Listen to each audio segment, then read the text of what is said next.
Good afternoon. I welcome all of you, especially on this snowy day, when the City of Providence called parking bans, so it complicated, I'm sure, the arrival for a number of you. So thank you for those of you who ventured out today. For students, there's no excuse. You're on campus, and we're glad to see you here.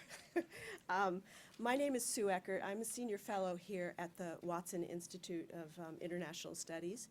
And I'm very, very pleased to introduce our speaker today. This is part of the security seminar series here at the Watson Institute. As many of you know, we have the three organizing themes of governance, development, and security. This is the first public lecture that we've had on Russia in some time. Last week we had a faculty forum with our board member, Professor Bob Lakevold, and provided a lot of food for thought, which we're interested in continuing this discussion today. But let me say how pleased we are to introduce Brigadier General Peter Zwack. He was born in Chicago, went to Trinity High School in New York, and received a BA in Political Science and History from the University of Denver. He holds a master's in Strategic Intelligence from the Defense Intelligence Agency College, another master's from the Naval War College, of which we welcome our colleagues, a number of them from the Naval War College today. And he has a certificate of the U.S. Army Russian Institute. He enlisted in the Army a number of years ago and later received his commission from Officer Candidate School at Fort Benning in March of 1981. We're particularly happy to have General Zwack here today because at the Watson Institute, one of the things we want to do is talk about issues from the perspective of what's going on in the real world. And the practical experience that he brings to these issues is enormous. He has served in many capacities in Europe, South Korea, as an intelligence liaison, part of DIA's Collection Coordination Facility, before entering Army Foreign Area Officer Program for Russian.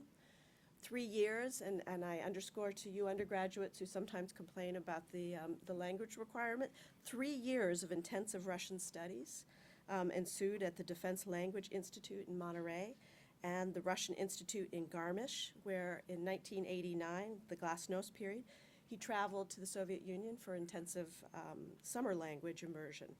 After attending the Command and General Staff College at Fort Leavenworth, he served as the Joint Staff at the Pentagon, working initiatives linked to NATO's Partnership for Peace, the accession of Poland, Hungary, and the Czech Republic into the NATO alliance.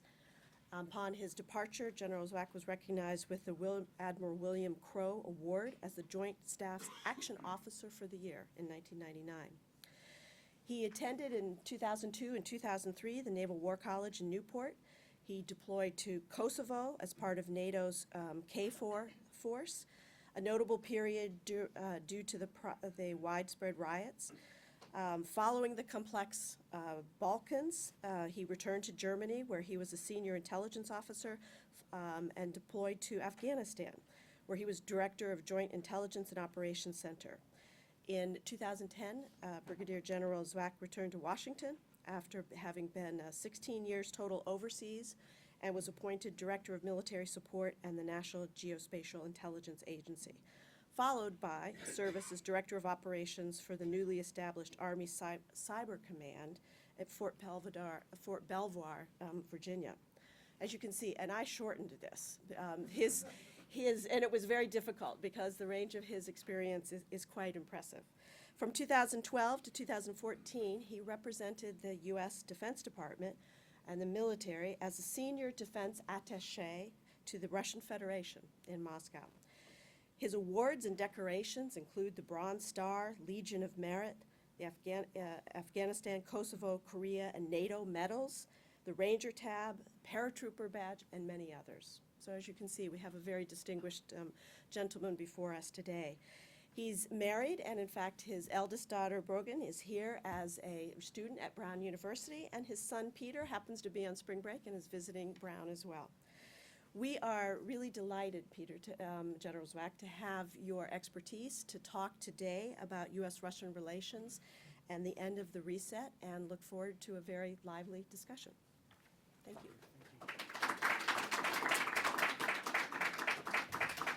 First of all, it's a real honor to be asked to speak to you.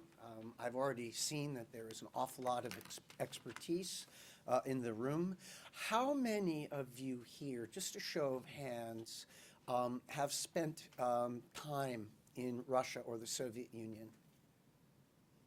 Okay, all right. And that's important. And are there any native Russians, if you will? Okay, great. No, it's always important to kind of know your crowd a little bit. And first of all, this is a time where, and I'm looking at the young folks now, we need to grow our Russian, what we would call deck. We need to grow our Russian expertise. And I don't mean go to war stuff, but we need to develop a deeper and more nuanced understanding of the drivers of the Russians, both real ones and perceived ones, and if you will, contrived ones. Because we're, I would submit, in a pretty complicated space right now that is drifting into potentially quite dangerous. First of all, yes, we're going to talk about Russia and my experience during the period of the basically the death of the reset.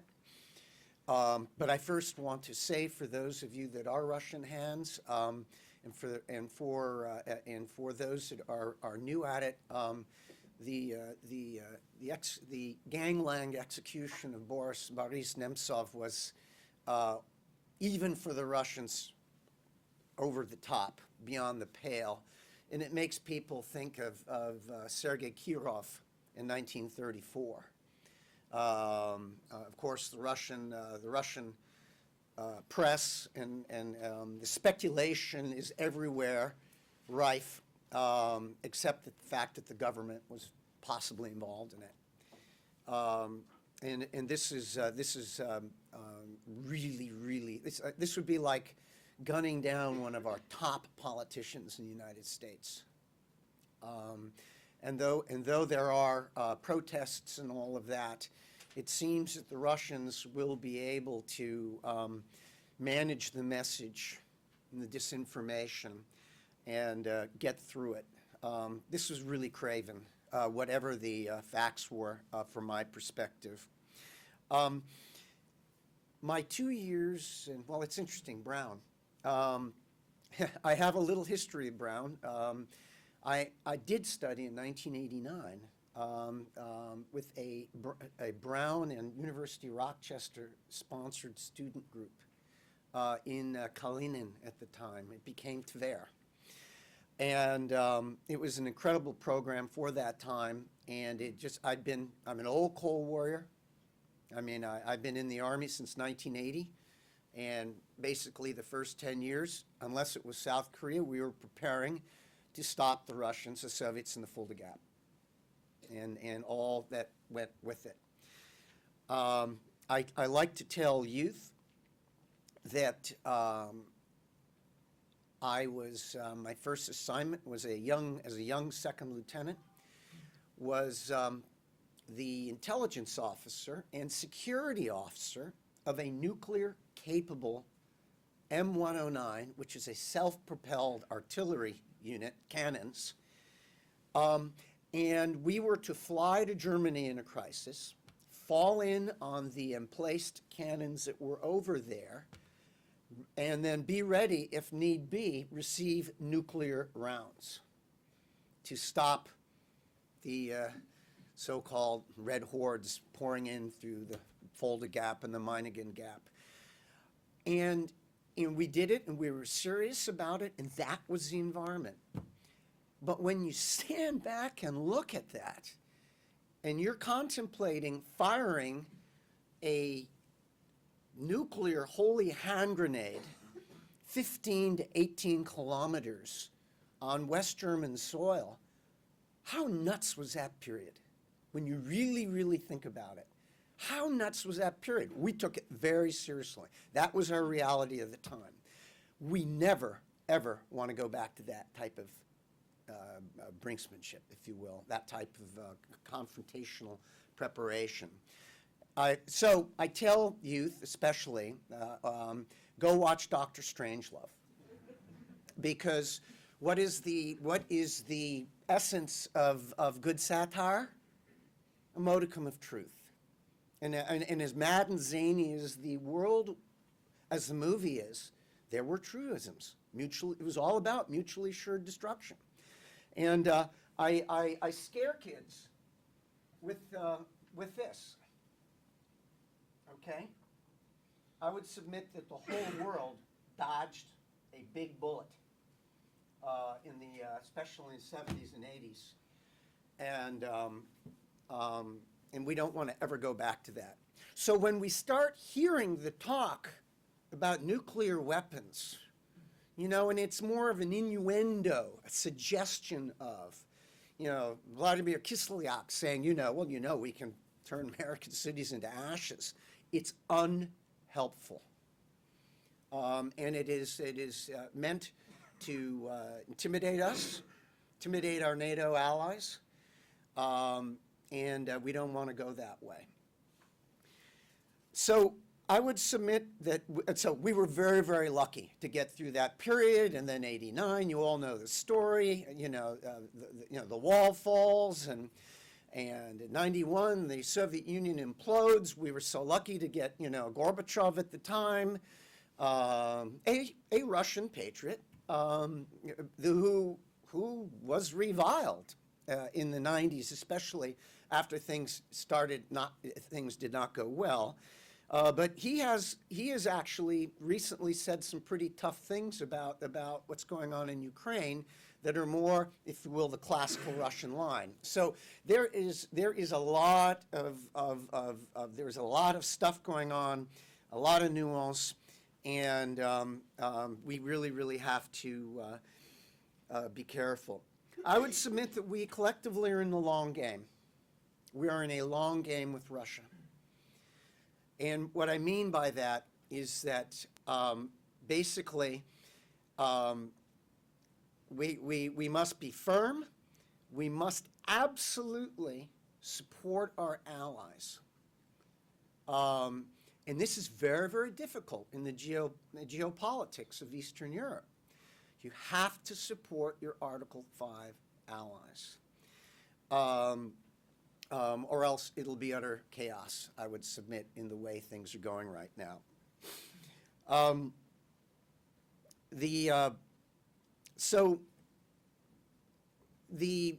When I arrived in 2012, reset had been going on since 2009. There were some pretty positive things going on with the Russian military, I have to tell you. I got my impression, my instinct, and I met a lot of Russian military and a lot of veterans. While they certainly didn't agree with us on everything and could get pretty, argumentative, they were looking for a way to us, to the West. I don't want to overstate it, meaning they don't want to fight us and they don't want to go to war they don't want to go to war. Now, we're the gold standard. We'll be the ones that they prepare for, because all militaries do contingency planning, okay? But there was a lot going on. Every year you had a work plan, 60, 70, 80 events between our militaries. And there were some real confidence-building things moving into the combating terrorism realm, while itchy non-proliferation, and talking about future threats, generational challenges for both our countries. And I would submit, in this aspect, we have more in common with the Russian Federation than not, looking out the next generation. The problem is we need to get through the next decade without a blowout. And I worry because I feel that our foreign policy is increasingly mutual, both sides, is a foreign policy of talking points, press conferences, very little substantive discussions, except in a few themes like arms control, which is still, and you had Rose Gottemiller here, which is still on, which there's still a pulse in it, but much denuded. Though we've lost cooperative threat reduction, one of the great programs of the last 2 decades, and the CFE is pretty well been neutered. The whole arms control regimen, besides being important as far as managing and reducing numbers of nuclear and other weapons, was also a confidence building measure. You had senior diplomats across multiple levels in our governments going face to face, arguing, disagreeing, but they had relationships and they talked. We are talking less to the Russians now, except in sort of a big political way, than we did in the heart of the Cold War, I would submit. And certainly, we're not talking much with the Russian military, and they're not talking much with us, which I submit is potentially dangerous. Because when you have airplanes and ships and submarines flying all over and sailing all over the place, everybody's anxious, everybody is testy. You have a real potential for an accident, an incident, or something contrived. And now you're in a situation where the leaders don't know each other very well, trying to talk both sides off of the ledge. So we need to find a way, in my opinion, to, while not cutting Russia any slack on their gross transgression in Eastern Ukraine and illegal annexation of Crimea, we need to find a way to get back into some frank dialogues where you may have that, and if I may speak for the Russians, and there are some Russians here, so please correct me, they're personal. They don't want a 30-minute discussion that's businesslike and done. They believe in relationships. I don't want to overstate that, but we don't have that, and so I think we need to be paying attention to that. I'm going to talk about a number of points, and I just will throw these out as perceptions. What I'm saying is not necessarily right. I'm trying to, rather than give you dates and data, I'm trying to give you impressions from being over there. And by the way, since 1989, I've been in Russia many times and traveled all over the country, to include much time as a tourist. And so, and while I'll never understand the Russians because I'm not a Russian and I'll never be in their skin, I certainly try to. I will say today that looking at the Russian Federation and the Putin regime, I don't call it a government. It's not worthy of a government. It is a regime. It's a cabal. Karen Darwisha is right. It's a kleptocracy. It's a pseudo-democratic kleptocracy. You're reading all the books with a false legitimacy. And the Russians, I would submit, are beginning to boil in their own oil. Ever since Air Malaysia being shot down, the narrative has not been as positive. They had a great run. Well, they survived Bolotnaya, which was a real wake-up call for Putin. And then they had a great Sochi. And I can't tell you, being in Moscow, how much the Russians were offended at the way the world was teasing them about their preparations for Sochi. We don't do a good job messaging. We have a lot of hothead mouths on our side, too. And they are a prideful bunch. And there is a kind of a Russian honor code, too. And I would submit that the Russians, in regard to the way we treat them, NATO and others, feel that they always get the short end of the stick when they're dealing with us. I don't necessarily agree, but and so they've got a colossal national chip in their shoulder, I would submit. They have an angry foreign policy. It's almost a petulant foreign policy based on resentment. The agitprop, the disinformation in the hinterland is mind-boggling. And I would go out and travel in Russia every chance I could. And then I'd get into a hotel, and I would get on and just watch Canal 1 and Canal 24. And I'd just watch it. And during the beginning of the Ukrainian crisis, my jaw, I mean, I'm not naive, but I can't believe they're saying this. Because the imagery, going on for 8 hours, 10 hours at a time, the imagery was ethnic Russian mothers and babies being blown up and refugees. And if I'm a coal miner, you know, in the Urals, after 6 weeks of this, I'm ready to drop my jackhammer, grab a Kalashnikov, and volunteer. Now, a lot of it is sheer BS, but it is the state control of the media, especially television, which is still the primary means of information, especially outside of the big cities, is extraordinary. It is almost Goebbelsian, Goebbels type, but I will tell you that status quo right now, meaning Russia's they're sort of having their way recently, their proxies, excuse me, in Eastern Ukraine, but I would submit that they're actually fairly bogged down. It's been bloody, it's been unpopular increasingly, and while these got, you know, so-called 85%, there is some concern in the heartland, the Russian heartland, and you've all read about that. No, but right now, still, Putin has powerful support, but I would submit that 85% we read about is brittle. I just remember, you know, we talk about the Soviets. Anybody over 45 remembered the end of the Soviet Union, and a big piece of it was about economics. And this was a black swan. They had two black swans in the last half year. One was Air Malaysia, which they somehow wiggled out of, and now the collapse of the ruble, oil price, inflation. So this is a real mess for them, and I submit it will be hard for them to turn this ship.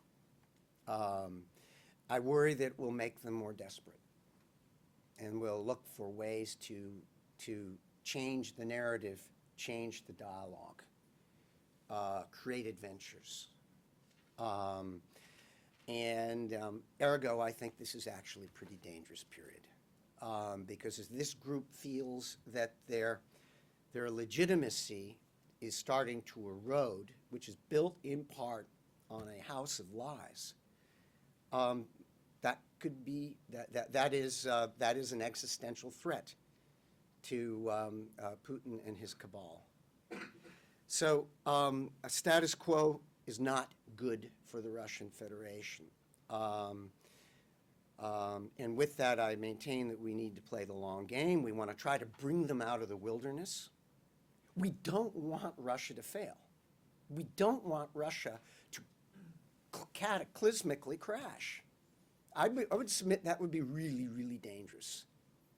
But how can you kind of steer it to where they start beginning to respect international norms again? Instead of, you know, having your two Minsks, and you know, the ink is signed in Minsk II last month, and the offensive continues into Debaltseve, you know, and our politicians, our president, are probably at wit's end in dealing with Putin and the seniors, because they're getting lied to. It's really hard. When you're a senior military officer and you're trying to build a relationship with the Russians, and it's a telephonic, and during Ukraine and all that early on in Crimea, and you're told by your counterpart, we're not in Crimea. And our guy will say, can't believe he lied to me. And what's worse, he knows that I know that he lied to me. But our guy wasn't the target. The message is first and foremost, I would submit, inside the Russian hinterland and Europe. So it's challenge. It's just, I would submit now it is more dangerous not to talk to the Russians than to talk to them. There will be those that say if you talk to the Russians that it's appeasement and all of that. I view it as just flat out good foreign policy. Again, I talked about it earlier. We need to build relationships.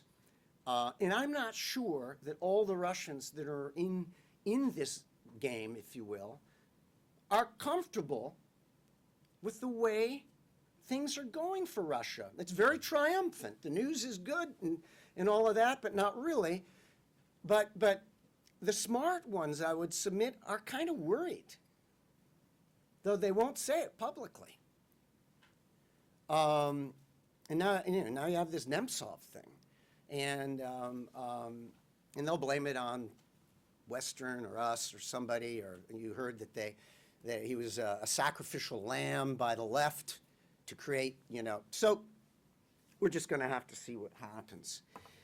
But I want to go back to the original point, which I think is strategic. We don't want the Russian Federation to fail, catastrophically fail. It won't be good for them, and it certainly won't be good for the world. All right, so how do we get out of this very, very difficult situation we're in? As I said, the 85% support in my mind is brittle. And what was mind-boggling being there was seeing how the Russian youth were drinking the Kool-Aid. I'm generalizing, of course. But I mean, smart, young people were all in on Crimea and mostly in Eastern Ukraine. And I think in part, everybody wants to be part of a winner. And Putin, in their view, is a winner. I think there's some my country right or wrong stuff going on. And the nationalisms that we talk about, I submit, have morphed, have mutated. By the way, I think that when people talk about states' relations evolving, our relation with Russia, much of the West's relation has mutated. It's a mutation that's going on right now. This is not normal. There was, at Sochi, there was kind of the nationalism in Crimea was kind of a tailgate nationalism. We're number one. Yeah, let's go. You go Russia. We've won. I remember on May 9th, Victory in Europe Day, being up by Moscow University, up in the hills outside, just driving around at midnight. And there was a gigantic tailgate party before the big parade of Russian youth, just going down, 100, 150 cars, honking horns, Russian flags, a few Crimean flags, things like that. And it was that kind of, that type of nationalism.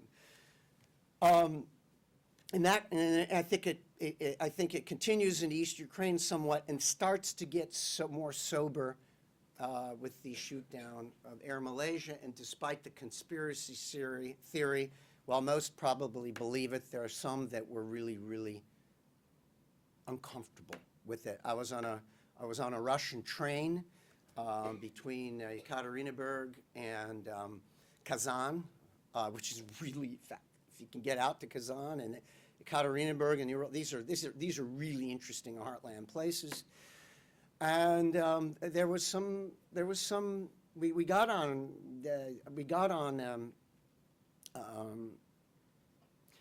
the shoot down, and but there were Ukrainian fighters there. I mean, and there weren't. Trust me. But the other discussion I had, and it was I was in a couchette, in a train compartment. I was there with a plumber from Tatarstan, smart guy actually, but heartland, Asian features. A surveyor from Stavropol, which was Gorbachev's homeland, and a Russian Chechen from Grozny. And we got on that, and we got on to the conversation. I didn't tell him I was a general. all right? But I did tell him as an American diplomat in the embassy. And because you have to, in that society, be honest with them. And that if you try to be cute about what you are or whatever, you know, it's not smart. And so the Russians, from day one, knew that I was declared Attache, intelligence officer, foreign area officer. I had never had a problem. But on this train, we were talking about the annexation of Crimea, and I tried to, in my sort of so-so Russian, explain to them the eaches of why by law and everything else, and United Nations, why this was wrong. And the plumber said, "What? Nichevo. Это наша земля. Это наш народ." Meaning, what's the big deal? This is our land. This is our people. And I would submit that 60 to 80% of the Russians in that country believe it that way. Don't hurt my head with all the legalisms. We have righted a indiscretion from 1954, full stop. And so they're all in, even including Gorbachev and others. I mean, they're on that. They think that the Crimea is back in the right place. But that youth that I talk about, this isn't the Russia of the Soviet Union. These guys are connected. Russia's number 6 or 7 as far as IT in the world.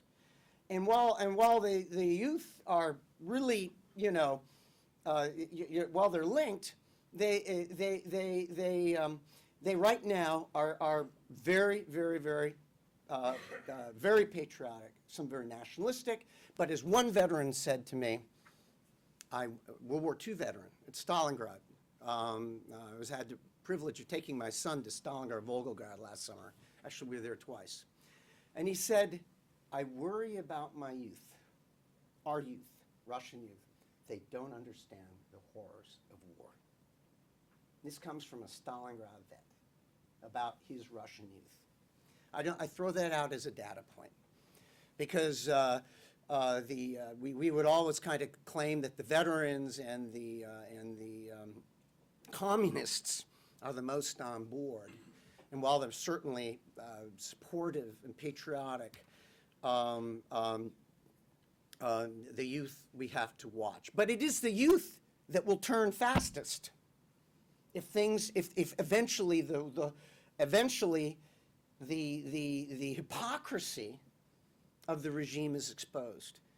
I would submit that when Yanukovych fell, and by the way, that was the end of whatever we hope was reset.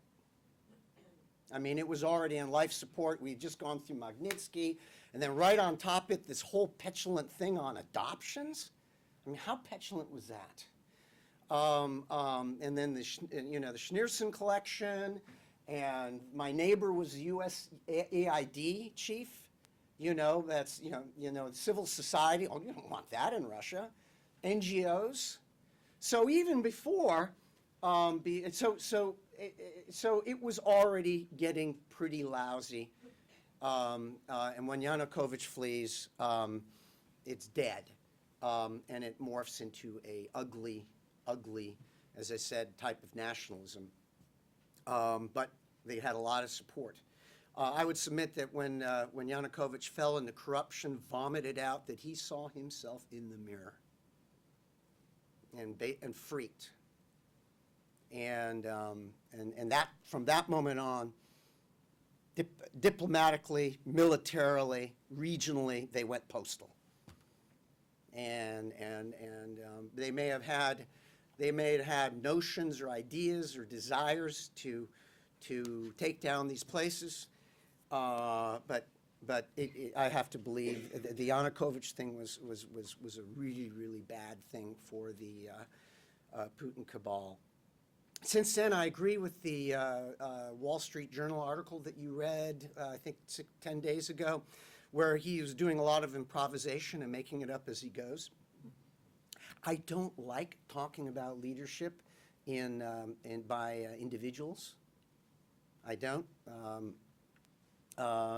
But clearly, he is the dominant guy.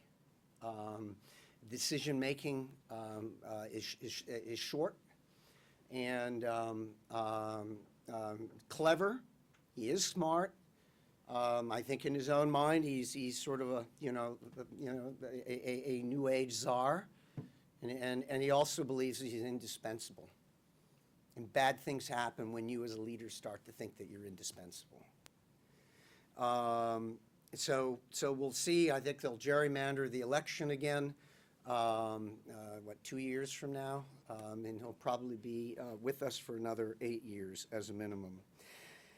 So existential threat number one to the Putin regime, and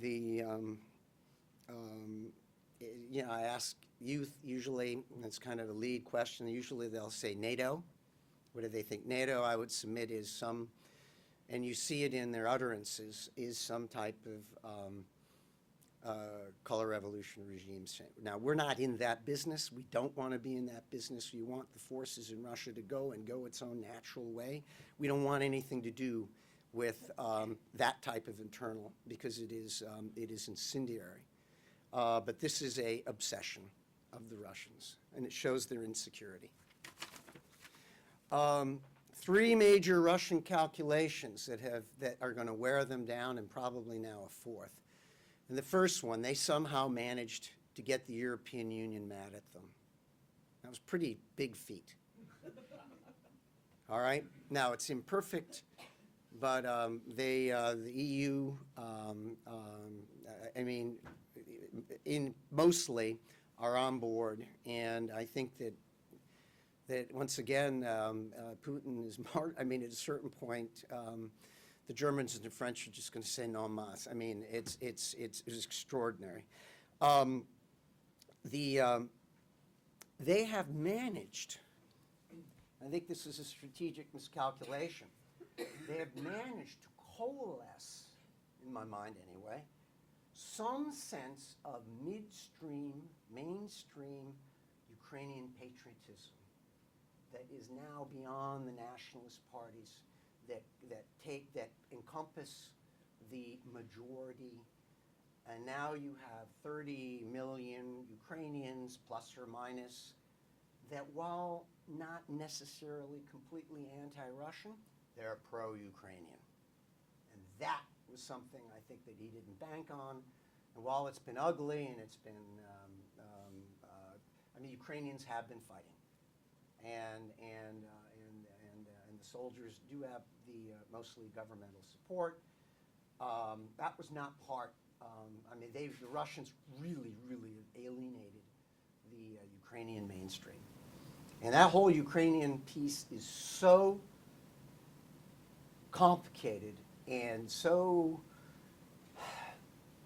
I was against the provision of additional defensive arms to Ukraine in the beginning of all of this, 6 to 8 months ago. I've rolled. I support it now. The Russians have deserved the reaction. The separatists have deserved the reaction, and the Ukrainians need to be able to fight on a more common field. And when you're dealing with defensive weapons, if you don't attack them, then they're not going to be killing you. Defensive weapons. And I support the sanctions. The sanctions have been a tool that we all looked in the beginning as being weak. But when you line them up with the collapse of the oil prices was not due to the sanctions and other things. This gets at the bottom line. A lot of the Russian elite, the Solovki, the inner circle around Putin, the oligarchs and the moneyed interests, the power vertical. They're patriots, but they're also about the bottom line. And they can't be happy that Russia economically, they're losing billions of their own assets. They're beginning to get constrained in their own ability to travel and visas. And they want to travel to their apartments in Grosvenor Square, London, and have their yachts down there. They don't want, they're patriots, but I don't think they want, I want to believe that they're trying to give Putin advice, which I imagine is pretty hard. So, so they have that going. Then the third one is that they were able to reaffirm kind of a searching purpose for NATO. NATO now, Article 5 has been reinvigorated. It is complicated. It's really, really complicated. And we're unfortunately, I think we're one of these do loops back and forth, that the more the Russians push, the more NATO is going to build up capabilities to defend, and then the Russians will build their capabilities. We get into some really nasty spiral. So that wasn't part of their plan, too. I mean, at the beginning of all this, NATO was, most of its meetings were still focused on Afghanistan and other things. Putin better not test Article 5 in the Baltics. Because I think somewhere a line will have to be drawn, which leads us to hybrid warfare. We've been reading about all the Russian doctrinal hybrid warfare stuff. I would submit that hybrid warfare is a kind of almost first of all, it's understanding international law really well, and believe it or not, figuring out the seams. It's also recognition of your own vulnerabilities, because you've got to do things asymmetrically. And asymmetry often is you find ways to take down a bigger foe. And so we're just going to have to watch. I just hope that the Russians don't try to create adventures in the Balts or down in Transnistria. You all know the geography as well as I do. But I don't think that was part of their plan to reinvigorate NATO. So that's three: EU, the Ukrainians, and NATO. And then the fourth is the absolute collapse of good chunks of their economy. If I'm in a hospital emergency room, there isn't, with all the various vital signs in my mind, there isn't a single vital sign that is going up in Russia, whether it's demographically, economically, politically. For God's sakes, they've got a freak show of allies. I mean, in the Soviet days, they at least had sort of kind of allies. They have no allies. And China is too smart, I would submit, to get pulled into this thing. Though I would submit the Chinese and Russian foreign policy in regard to each other is pragmatic and smart. Neither of them want any problems with each other. They've got problems in other areas to deal with. So I believe it is actually practical foreign policy. But I don't think the Chinese want to get pulled into something with the Russians. Generational demographics and the geography, security geography is horrendous for Russia. This is a country plus or minus 145 million people. I mean, we in the United States are 2.5 times larger. This is a country. I mean, they've stopped the shrink rate, but they're basically flatlined. So they have the demographic thing that's very scary. They can't field a 1 million-person military unless they really, really call reserves and things like that because of the demographics. And by the way, a lot of guys and gals don't want to serve. Go watch YouTube. And then they're a mono petroleum state, and eventually the pulling things down from the Arctic are going to get harder and harder. And they've got really, really, really potentially bad borders. And one of the paradoxes about Afghanistan is certainly when I was there, we were getting, a feel that the Russians don't want us to leave Afghanistan anymore. You remember when we went in originally? They threw a fit. Because we were working Central Asia through the Partnership for Peace, which in my mind is the other great program, cooperative threat reduction and NATO's Partnership for Peace, that really, really, there were some. That was Secretary Perry, and that was sheer genius in bringing these Eastern European countries mostly out from the cold and then adding Central Asia to it. which actually set the preconditions for when we came into Afghanistan after 9/11. It was kind of already sort of set up. Existential threats. I will only say that I think that the Russian Federation, I would say the Americans don't live in the world of thinking all the time about existential threats. I would submit, large part due to their geography and their history. Going back to the 1200s when Rus is put to the sword by the Mongols, which is probably the medieval equivalent of a thermonuclear bomb when those people arrived. I mean, Russia historically has been beleaguered. Some of it because of their own, if you will, aggressiveness, but just a large piece of it due to their geography and probably demographics. So, from the east, you had the Mongols. And while I am one that come on, Boris, you know the West is no threat. NATO's no threat. Nobody wants to fight with Russia. As I mentioned earlier today, an old woman pulled me on the sleeve. We were having this discussion near Smolensk, and I don't remember that in my lifetime as a little girl, in the lifetime of my parents, Nazi jackboots were on the throats of our villages and towns for 4 years in most of European Russia, and 25 million of us died. And you just want to hug them. You don't know what to say. You're utterly disarmed. And it's not that way today.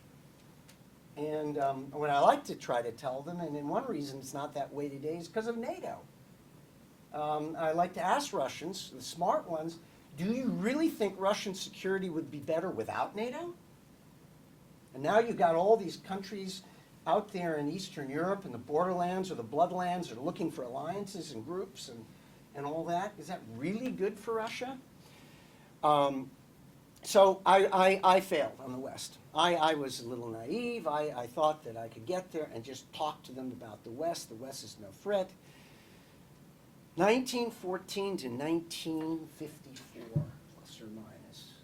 World War I, Russian Revolution, Civil War, internally generated famines, repression, purges. Oh, by the way, the Second World War, and then the gulags until Khrushchev turned them off. Nobody knows the number. 40 million plus or minus 5 million people? When you have a statistical deviation of 5 million people, that's pretty horrendous. Many of them civilians.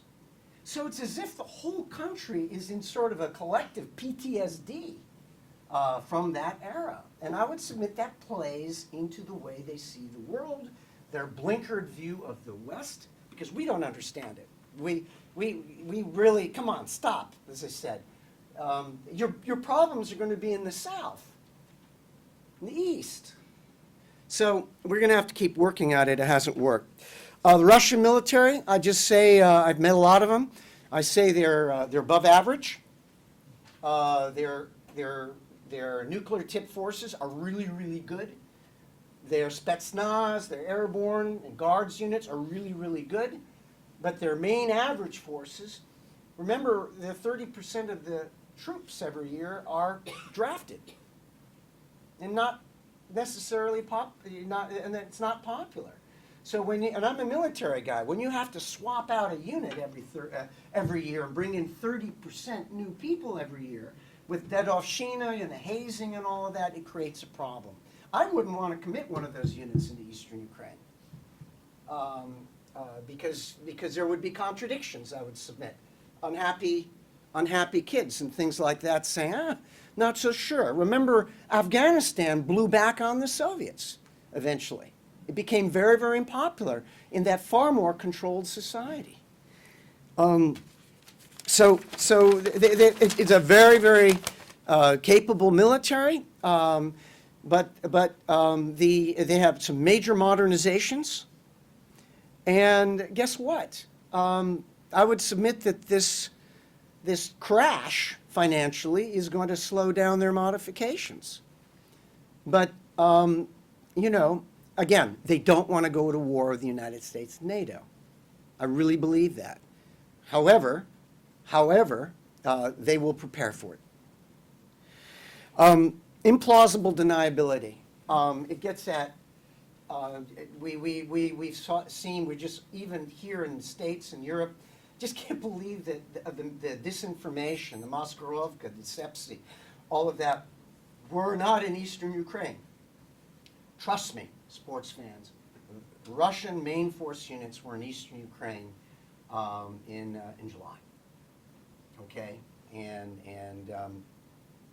they denied it, continue to deny it, and you know, in that sense, we're fed up. But again, they don't want to tell their own people. That's unpopular, actually. I don't think that they want.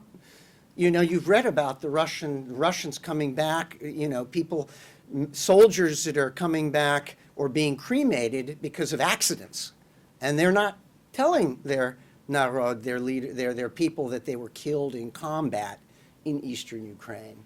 So there's a lot of, and the whole implausible deniability thing. Again, this is a regime that is in part about the bottom line, money. And if they absolutely in full bloom show their cards in Eastern Ukraine, meaning main force Russian units, then the sanctions come in even harder, and that's bad, okay? And unfortunately, it's the only tool, because nobody wants to go to war in Ukraine, including us. So the economic piece is very, very important, and the Russians know it, and which is why they in my mind are trying to avert that by not admitting it. Strategic messaging and bullying. Those reports of Russian aircraft and ships and all of that. I think yes, they're testing their capability as a military man. Yes, it's dangerous because they have capabilities, but the Russians also have ICBMs and they have nuclear-tipped submarines. So in that aspect of it, they could do it many different ways. I think that they're first and foremost messaging. I think that they're blustering. And I think the way they've been doing it has been somewhat, the thinking behind it is a little bit like being a bully, and it's unhelpful. Russian intimidation and predatory actions on the borders of the former Soviet Union. All I know is that I stood in Kaliningrad at a major exercise, Zapad 13, and watched the Russian Baltic fleet boil out of the Baltic Sea on a counter-terrorist action and do a major naval landing to include a hovercraft from hell that just disgorged, military equipment and people. Now, how do you think the Balts and the Poles feel about that? I mean, there's a level of intimidation. We don't want the Balts and that Pole and all that to be more tense, but those countries need some reassurance. They need some reassurance. They feel they are out there by themselves. They remember 39, okay? And it's troubling. So I believe they have earned, the Russians have earned, and this is what I would tell them, the reaction of clearly defensive forces, little forces that go in there to buttress, if you will, our allies, as any ally would do. I've talked about China. Again, I believe that their politics are utterly transactional. We have things in common. Extremist Sunni Islam. I mean, there are so many things in my mind that we have shared interest with Russia that we got to find a way to get through this period without confrontation or brinksmanship. I could go on and on, but I think I'm going to stop. I think we have to be firm. We should try to dialogue with Russia every way we can. Listen to them. They will say we don't listen well enough. We need to build up, as you're doing here in Watson and in undergrad, we need to build up our young Russian, soon-to-be Russian experts, because throughout the government of not just the United States, but in the West and all that, since the Middle East has blown, the whole Russian expertise side has substantially fallen. So finally, I shy away from the term Cold War with Russia. There are certainly aspects of behaviors, mostly Russian, that are Sovietish, if you will, and are reminiscent of the Cold War. I worry for all the reasons we talked about. I think if we start talking about the Russians in terms of Cold War, we're building a self-fulfilling prophecy. And I think we have to be very, very careful in the words. Words matter.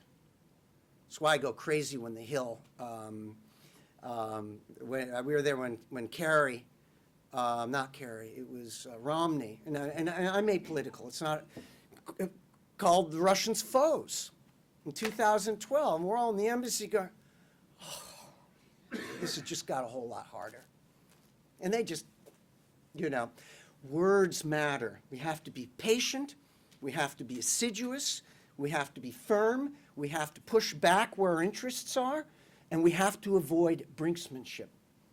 And hopefully we can get out of this really, really nasty spell, and Russia can kind of regain, if you will, re-enter, if you will, the mainstream global law-abiding community.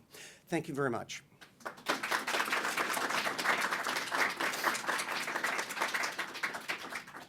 you. We'll open it up to questions now. Yeah. Lyle. He's an old friend, 11 years ago. Thank you, General. That was really a brilliant talk, many insights. Let me maybe push a little bit on 2 points. I'm a little surprised you did not mention at all the process of NATO expansion. Maybe I stepped out for a minute, but this was ongoing in the 90s. A lot of people viewed it as kind of as it were, overstepping, what would be a kind of, as it were, a peace that Russians would not find, as it were, offensive or threatening. That's one point. The other, so, is there some... Yeah, we can talk about that. Is there some room for soul searching on that point? Sure. The other question, and this is more of a current policy question, is regarding arms, giving arms to the Ukrainians. And a lot of people have said, well, if we do that, it could cause a lot of trouble because Russia has a kind of escalation dominance. That is, any chips we put in, they have the, let's say, the will and the capability to push more chips in. So is that not a losing game? Let's start with that question. We'll go back to NATO.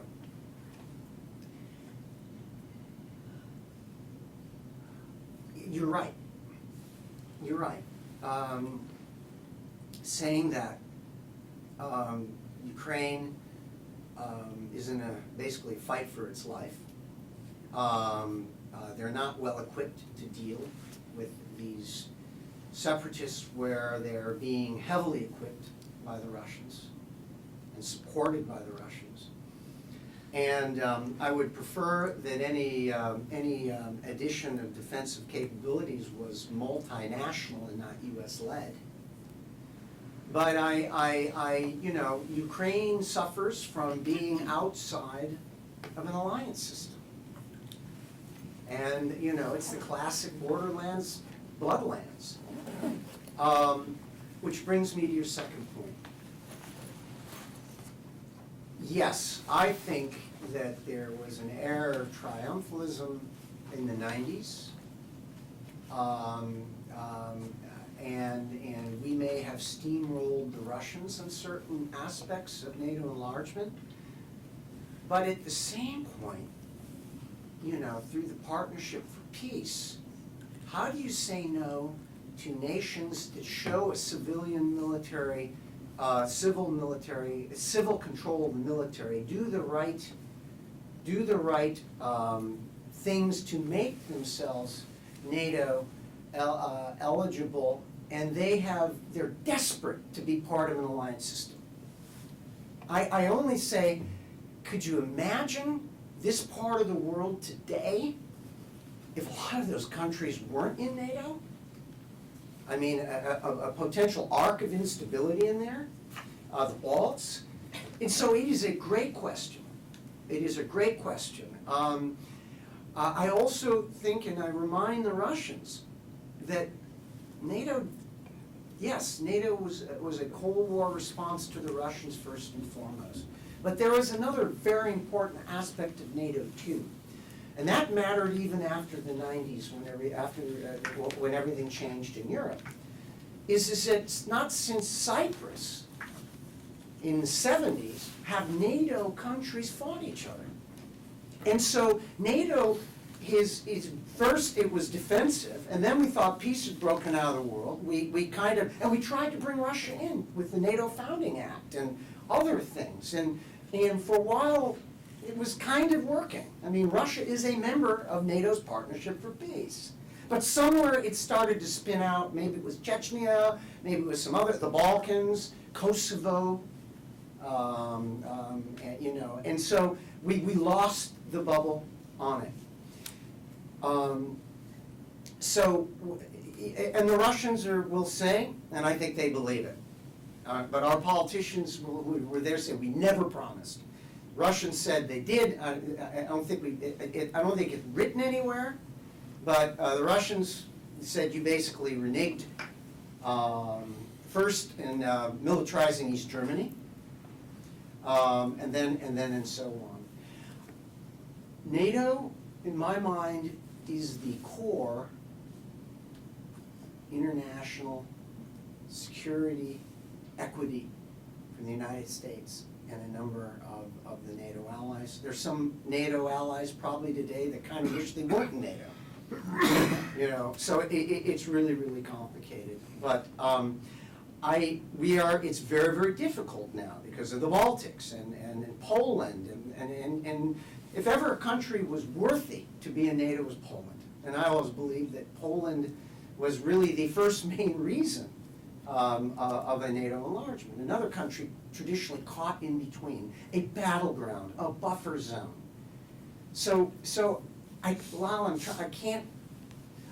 You're right.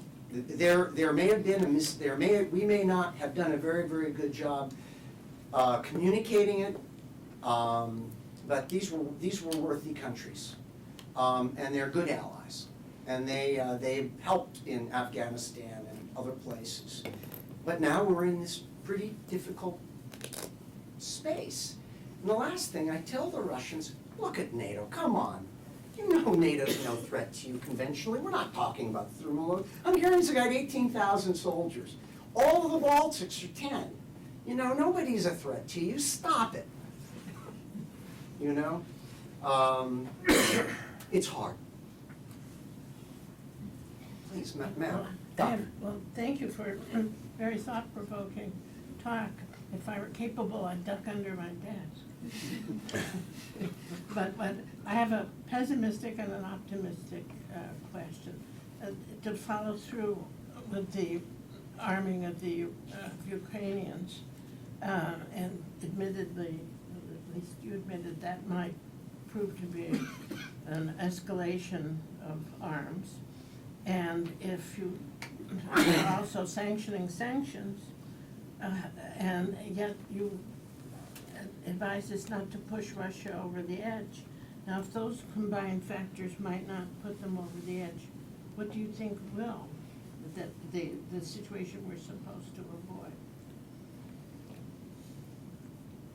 I think what could put Russia over the edge, because of its own internal contradictions, I use the term, they start boiling in the oil of their own creation. Okay. And they start looking over their shoulder at the narod, at the people. Putin is looking at the oligarchs, he doesn't trust them as much anymore. Oligarchs are looking at the people, sustained sanctions. We don't want that for Russia. there's a young lad that I know there is what we call that teenagers talk to each other on Skype. American teenagers, British teenagers, Russians, and one Russian girl, a friend, was talking to him, and they're friends, and she said, talked about she was scared because the shelves were getting bare again in places. Their parents were stockpiling, couldn't find luxury items anymore, or fewer luxury items. Why are the Americans doing this to us?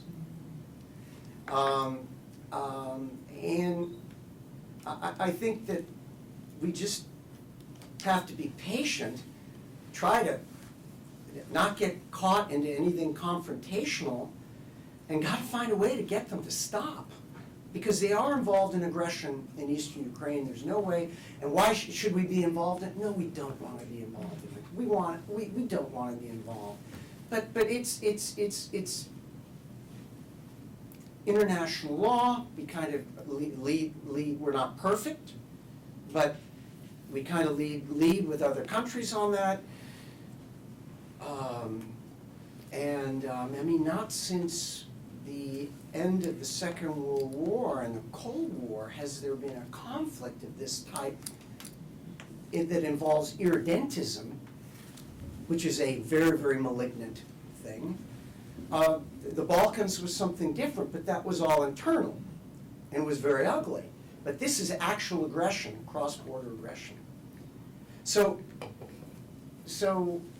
to get at the root of the question, how to I think that the Russians quietly, the leadership, have to be pretty worried right now. It's not going so well for them. To be optimistic briefly, I agreed that we have to talk to them. That was I agree. the whole point of many prior attempts at détente and so on. But what points of entry do you suggest, since the military seems to be a flop? Well, I'm one that advocates that we need to talk to the military at the operational level and rebuild links with them. And even if we agree to disagree, because you can still agree to disagree and trust each other on a more primal level. It's what I call the vodka to vodka level, eye to eye level. You descend below the talking points. You understand exactly what I'm saying. We don't have that right now. We've lost that. Thank you. Thank you. It seems that in many ways Putin holds all the trump cards, be it military or economic, with regards to the future of Ukraine. And he can destabilize it in any number of forms. And we're not sure whether he wants a land bridge to Transdniester. That's the maximalist agenda. The more likely thing is he wants a paralyzed and potentially failed state in Ukraine, and will keep poking at it for as long as it's there. But in sort of putting our foot down, the military option seems to be extremely dangerous, as we all seem to agree. But nobody seems to be saying, you know, look, the way to signal that this can't go forward is by investing heavily in the creation of a viable Ukrainian nation state. I mean, in some perverse way, Yeah. Putin has succeeded in creating a Ukrainian nation, and now we don't know whether this is going to be a viable nation state. It may be that the only way to do that is to arm it, but that's certainly not sufficient at this point. And yet, there's very little discussion either in the European arena or the American policy arena of the kind of massive investment that it would take to do that. Is there any chance of that appearing on the horizon? The answer is, I don't know.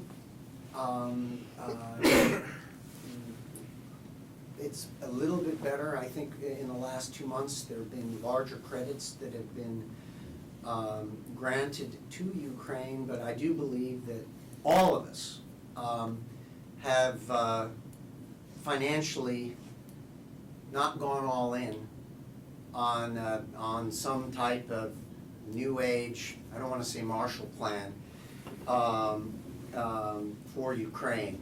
I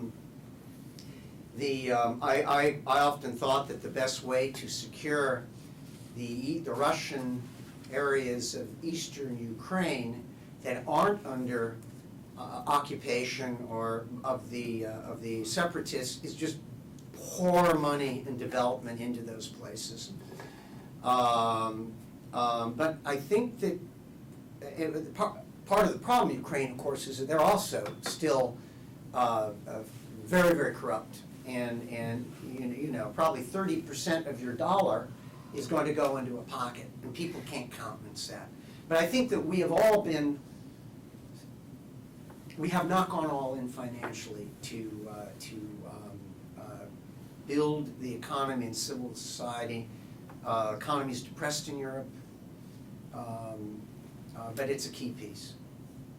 I mean, if you compare the response of the West to providing support to Ukraine in development or technical assistance across any domain, and what was going on in Poland in the early 90s, it's a joke. I mean, there are no Marriott brigades in Kiev, right? There are more Chinese in the hotels looking to lease land than there are Western, you know. Yeah. It's pretty pathetic that way. Yeah, the economics are critical. Short of existential go-to-war moments, it's always starts and ends with economy. And this part, we're not there. I mean, there's been a lot thrown in, but we're not there. Are there questions from any of our students in particular? We always try to privilege students. You're welcome to, but in the interim, I'll ask a question. Please. Oh, okay, go ahead. So, given the current momentum and the situation in the Baltics, being from Baltic region, I'm very curious about your perspective. What is the level of threat that Russia is posing to the entire to Baltic countries, and if so, how big would you speculate? Where are you from? Which country? Latvia, Latvia, okay, up north. right in the middle. Yeah. Because There's a threat. There's a threat, and I want to believe that Article 5 is going to make the consequences of an adventure in the Baltics too high a cost for Russia. Clearly there's a threat. I mean, militarily, as good as your forces are, they could be in Tallinn in 24 hours.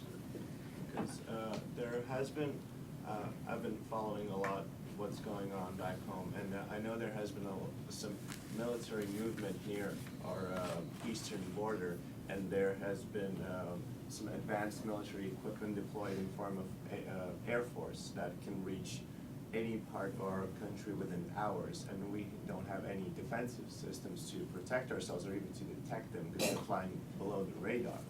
And also, I don't know, can we expect much protection, quote unquote, from NATO? I know we are a part of the NATO force, but I think that NATO takes it seriously. I know the United States does. We've had these Atlantic Resolve exercises. Basically, they have it's a show of not force, because this is not a big force, but it's a show, just a demonstration, just showing the Russians just back off. There were, tanks that were actually in the Baltics as part of this Atlantic Resolve exercise. And the Russians squawked about it, but again, the line is guys, you've earned this reaction. These guys are our allies. You know that these guys have no capability to invade you. Stop it. And sometimes you have to talk to them directly. And I'm fearing from this former Soviet Union countries, we still have a lot of Russian population. Right. So I think another worry is not about invasion, but demolition from within.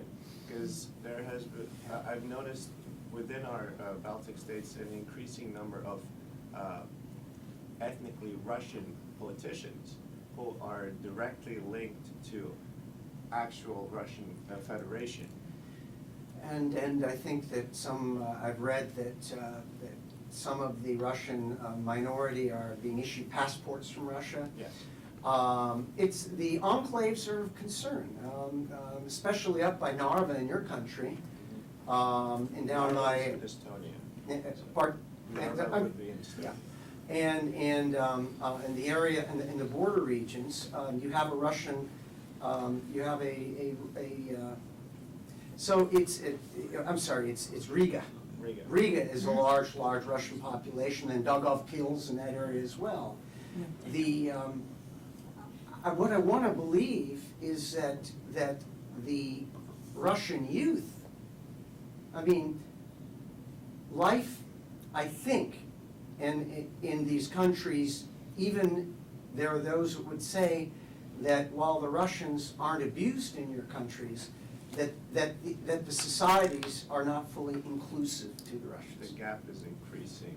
And that is a problem. But I'm not going to get involved in your internal politics. But I would submit that the way to firm up those Russian minorities is to have completely inclusive, if you will, politics for that, or life for them. It's tricky, but that's what everybody's worried about. I would also, frankly, I would televise massively the scenes of destruction in Eastern Ukraine into these enclaves who watch a lot of Russian TV and say, you don't want to do this. You don't want your enclaves to look like this, you know? And then finally, even and what I'm hearing anecdotally, that even with issues of not full equalities, that life in those enclaves is a whole lot better than life across the border in Russia. You know, so I don't know. I don't know.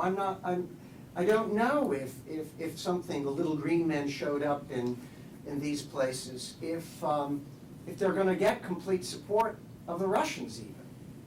And a lot of that is going to be how your governments work this thing, and again, how OSCE, NATO, EU work it. It's complicated, but yes, it is a threat. I think we have time for one more question. I think Professor Keith Brown. Please. So I just want to follow on Professor Hurley's, some of her positioning. It's a very provocative talk, and you used you said words matter, which I really appreciate, and you also spoke about the importance of cultural expertise, understanding, and empathy. I mean, I wonder if one of the pathways, so there's two parts to this question. One is the degree to which some of the words that you've used, petulance, the misinformation of the middle of the country, a kind of erratic elite leadership. If there are ways that a Russian scholar might be talking to a Russian audience right now and making similar claims about the US and its conduct in recent years. And that sort of goes with your reiteration of the Russians have earned the response they're getting. So I'd sort of ask you to reflect on the degree to which US foreign policy, especially in the years after 2001, have earned the responses that it's getting. And then the second one is, the second part of the question is, you alluded to yourself, you're curious about where and when this turn took place in Russian policy, where, if you like, Russia decided to opt out of Partnership for Peace and so on. And you mentioned as two possibilities, Chechnya and Kosovo. I mean, there's a lot of the ways that we're hearing about Russia-Ukraine, which are scaled up Serbia-Bosnia. And I know you said Bosnia was internal to Yugoslavia, but it wasn't at the time that a lot of the fighting took place. Bosnia had been recognized as a separate state. So it did become an international issue. And a lot of the absurd the implausible denials by Milosevic, and then a sort of different kind of slow-paced response on the part of different Western actors, culminating, as Tony said, in a fairly substantial investment in trying to turn this back. But so do you see this as, I mean, if we can imagine for a moment that there's something sort of strategic going on the Russian side, to what extent is a kind of American obliviousness to the results of American policy something that he's able to leverage? And then I guess the last question is, given that you've emphasized that the dropping oil price is part of what's putting Russia in this pickle, so to speak, where do you think that drop in oil price is coming from? Do you see that as a natural economic adjustment, or as probably Russians suspect, and probably most analysts would say, there is politics in a falling price as well as politics in an escalating price? So if no one wants Russia to fail, how is it that the oil price is dropping, if it's so central to what's going on? Let me answer the last. First of all, I don't know. I would submit that it is that there are market forces in play, but of course the Saudis and all that, they probably have, whether it's sticking it to the Russians, who also the Saudis are anti-Assad. There might be that aspect of it. We've heard that that the Saudis may actually also want to diminish our fracking in the United States. So it's I wouldn't say it is a Russia thing, but it is a economic move that could put a number of countries and places in some stress. I think that with Russia not wanting it to fail, and then we talked about gas prices. This is the monies that they, what is it? The monies in part that they get from $100 a barrel is expressly for the modernization of their military.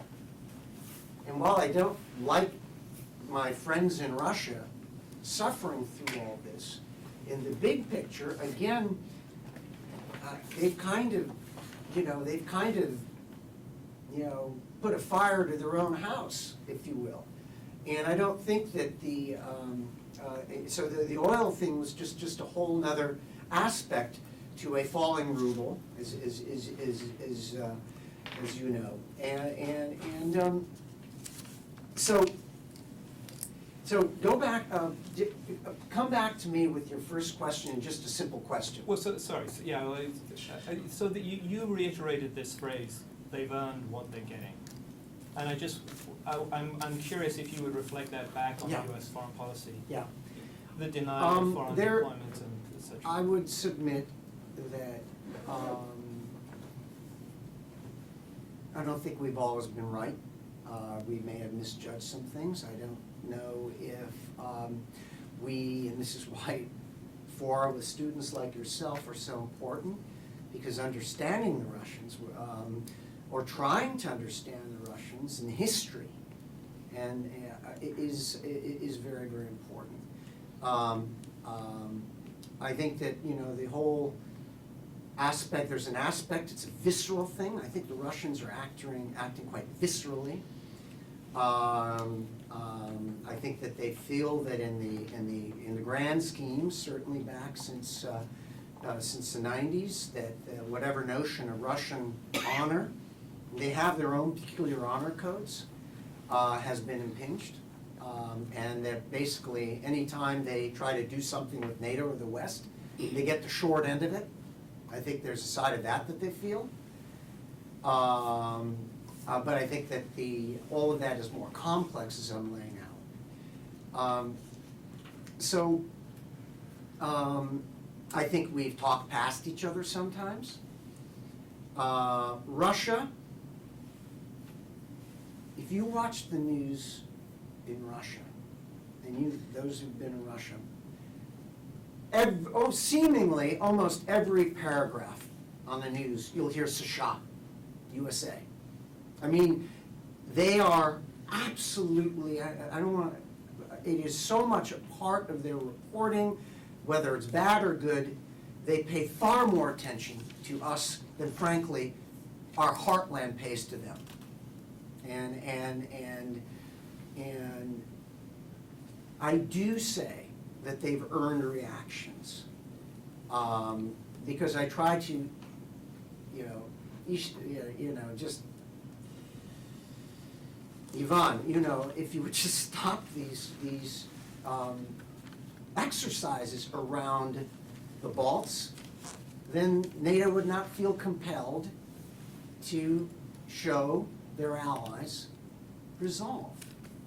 You earned that reaction. What are we going to do? Just allow them to intimidate them? And I don't like it, because I understand the ramifications of it. I would like Russia to be an ally or a partner, because I'm of the belief, I mean, I sound like a blazing Cold Warrior. I fundamentally like the Russians. I find the government reprehensible. I fundamentally like the Russians.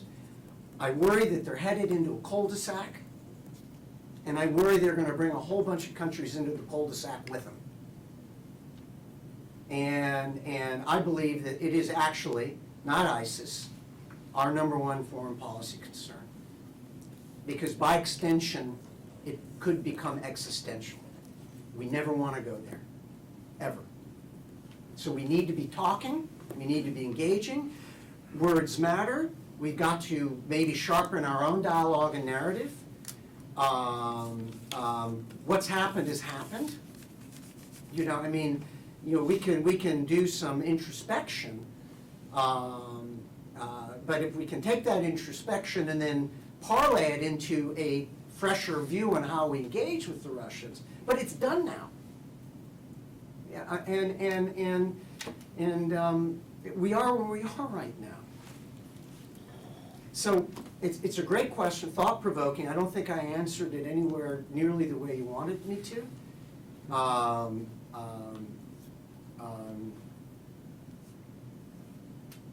This is a strategic relationship that we have to get more right than wrong. And because it is potentially existential, with all that comes with that. Okay, thank you.